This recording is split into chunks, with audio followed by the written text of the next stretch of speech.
A brand identity for a kid's restaurant? Let's do it. In this video, I am going to take you through every step that I took to create a full brand identity from scratch. I've gone to Pinterest and gathered image and type inspiration for this brand identity. I am really loving the playfulness of the typefaces and the colors that I've chosen here. It matches with the direction of the business, being it is a restaurant for kids, so it really needs to be a playful brand identity. Okay, so let's go find a font for this brand over on Envato Elements. I'm just going to search for the keyword kid in fonts and just see what comes up. Oh my gosh, so many of these are so cute. Envato seriously has the best selection. Okay, I'm going to go through these and get several downloaded now.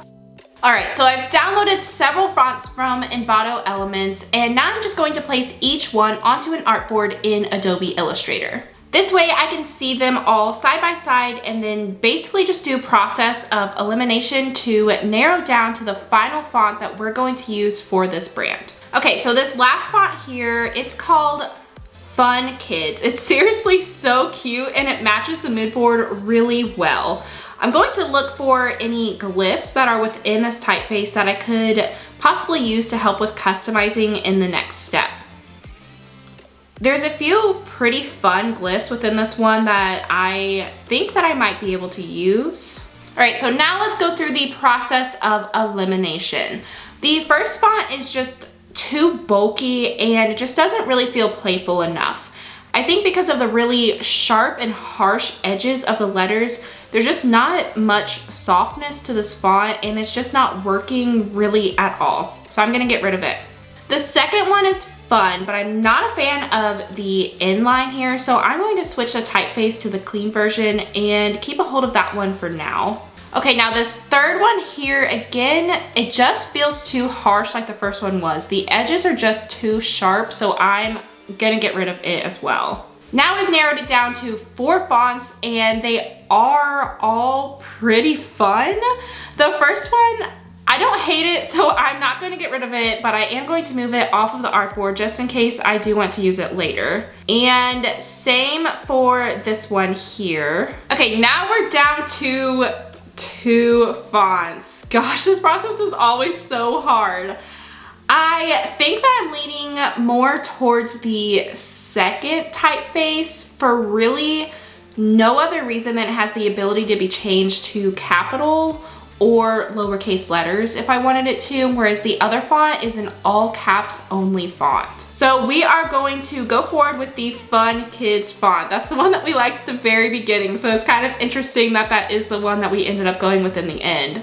Now I'm going to go through and search for glyphs on some of the letters that I might want to customize. Changing a letter to its glyph version often makes it easier to customize with the pencil tool later because you often have the base structure or the base concept of the way that you want to customize that letter once you go in and add in that glyph.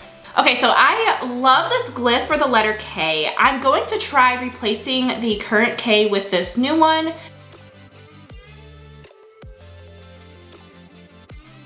And that's looking pretty good so far.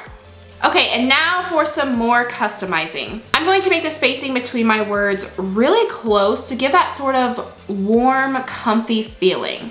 I'm also going to rotate some of the letters, just making the branding and the typeface that much more playful since our target audience here is kids. Okay, now I don't like how long this part of the F is here, so I'm just going to grab my pencil tool here to shorten it up a bit and then go over it with the smooth tool to smoothen these new edges out that I just made. And I like that. It feels a lot more balanced than it did before. Now, after reducing the spacing between my letters, I think I want to customize the bottom of the Y so that it feels more connected to the other letters. I'm using my pencil tool again, making an extended version of the tail of the Y.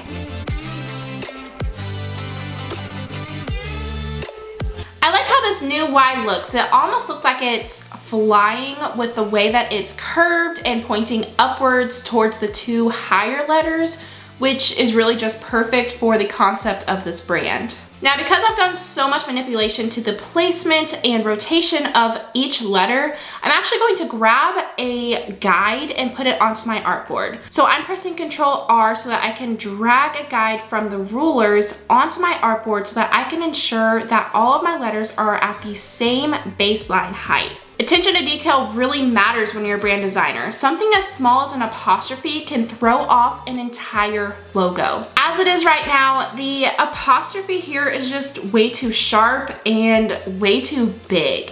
It feels like it's overpowering the actual business name. So what I'm going to do is just adjust the shape to be a bit more round so that it matches that playful feel, and then adjusting the size down quite a bit.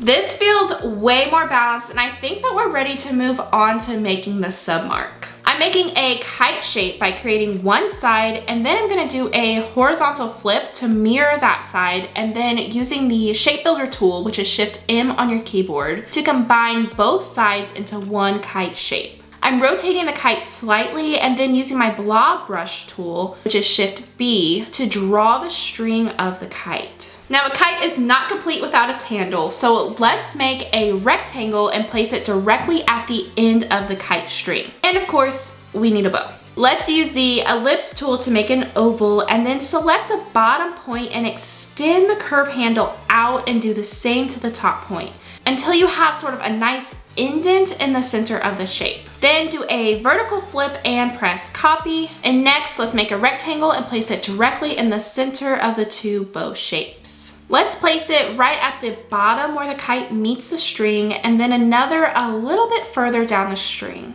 I am liking this mock-up so far. Let's add some color. I'm going to pull colors directly from my mood board because I feel like these colors are really perfect for this brand because of how playful it is and how bright all of the colors are.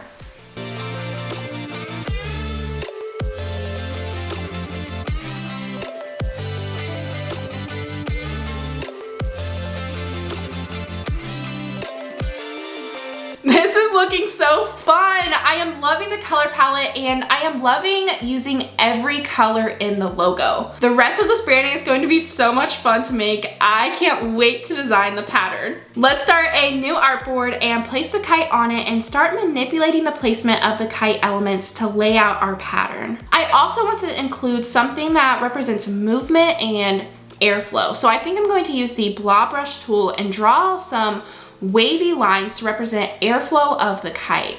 Now I'm drawing some shapes, and these shapes throughout the pattern are going to be used to represent family and togetherness. So I'm going to keep them placed close to one another to represent that. And let's add in some more waves to represent more movement. And let's go ahead and add some more kites in here to fill some of that white space before we make this into an actual pattern swatch.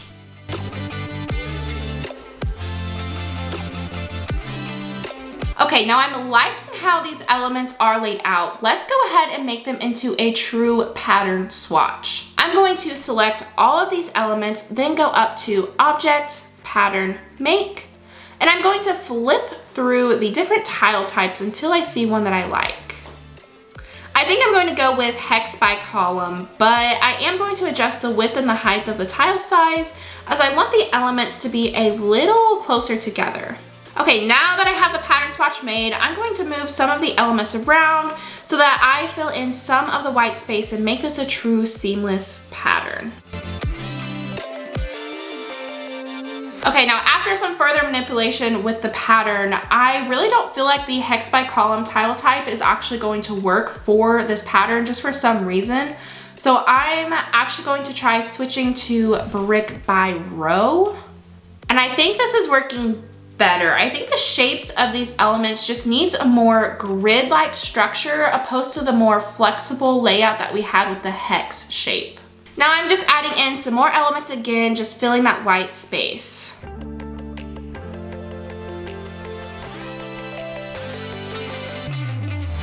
I think this is looking pretty good now. Let's go ahead and put the swatch on an artboard and see. I love it. I personally like patterns that have less white space. It's just a style that I have found to like, and this pattern is filling every ounce of white space, and I am just loving it. It looks so good. Okay, Now let's make a submark. I definitely want to use the kite shape along with the custom K that we created.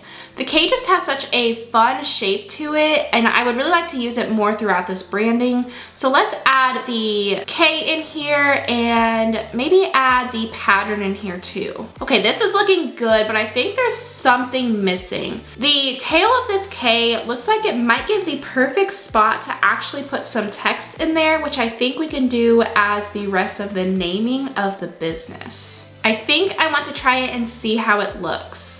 So let's type out, let's fly A, and place it under the K.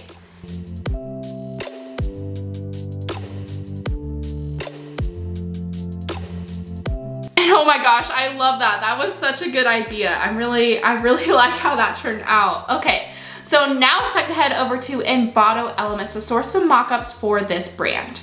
Envato has over 12 million assets, and with a subscription, you get unlimited downloads to every asset available. Check out the link in my description down below for access to Envato Elements. And no, this video is not sponsored by Envato. I just truly love Envato Elements, and I really love all of the assets that they have to offer, so I wanted to share the access with everyone. Okay, after searching Envato for a while, I am really liking this mock-up of an outdoor restaurant scene. Let's go ahead and download it and open it in Photoshop. The mockups have several layers as smart objects where you can literally just copy and paste your artwork. So here we're copying and pasting the main logo, and once you hit save, it will update the mockup immediately. Okay, so I did this once and I'm not a fan of the black sign, so I'm actually going to add another layer on our smart object and fill it with white. And now the sign background is white, which matches better with our overall brand identity. I'm going to repeat this same process for the remaining smart objects with the mockup until this mockup is fully branded with our new brand identity.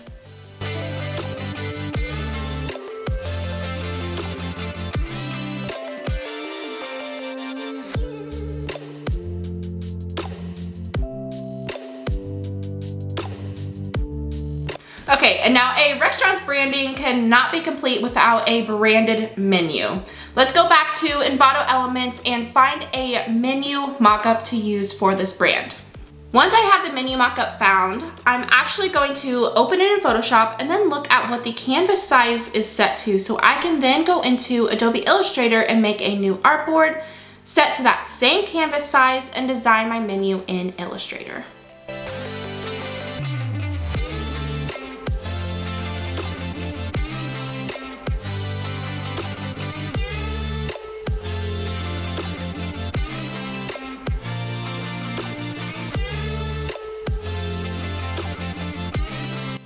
All right, so we have just created a full brand identity for a kids restaurant. I have created a building mockup, a menu mockup, and a few more mockups just to bring this brand to life. So now, without further ado, let me introduce you to Let's Fly a Kite.